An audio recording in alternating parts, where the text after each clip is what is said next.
ఇక వివరాలు.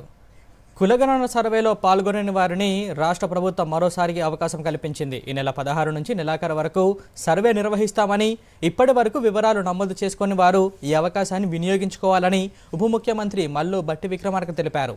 సచివాలయంలో ఏర్పాటు చేసిన మీడియా సమావేశంలో భట్టి విక్రమార్క మాట్లాడారు. తెలంగాణలో కులగణన సర్వే శాస్త్రీయంగా జరిగిందని తెలిపారు. సర్వేలో పాల్గొనని వారు ఈసారైనా పాల్గొని రాష్ట్ర జనాభా లెక్కల్లోకి వచ్చే విధంగా చూసుకోవాలన్నారు.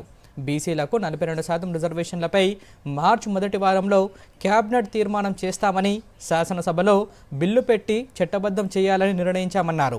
కులగణన బిల్లును కేంద్ర ప్రభుత్వానికి పంపుతామని, కేంద్రంపై ఒత్తిడి తెచ్చి పార్లమెంట్లో ఆమోదానికి కృషి చేస్తామని తెలిపారు. కాగా ఓబీసీల రిజర్వేషన్ల కోసం వివిధ పార్టీల నాయకులను కలుస్తామని, దశాబ్దాల ఓబీసీల కలలను నిజం చేసేందుకు కృషి చేస్తామన్నారు. రాజకీయ ప్రయోజనాలను పక్కన పెట్టి కులగణన బిల్లుకు మద్దతు పలకాలని ప్రతిపక్షాలను భట్టి విక్రమార్క కోరారు.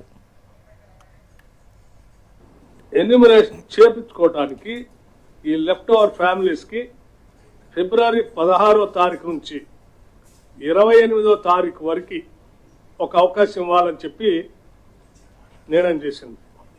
ఇలా లెఫ్ట్ ఓవర్ మిగిలిపోయినటువంటి వాళ్ళ టోల్ ఫ్రీ నెంబర్ కూడా రాష్ట్ర ప్రభుత్వం నుంచి అనౌన్స్ చేస్తూ ఉన్నాం.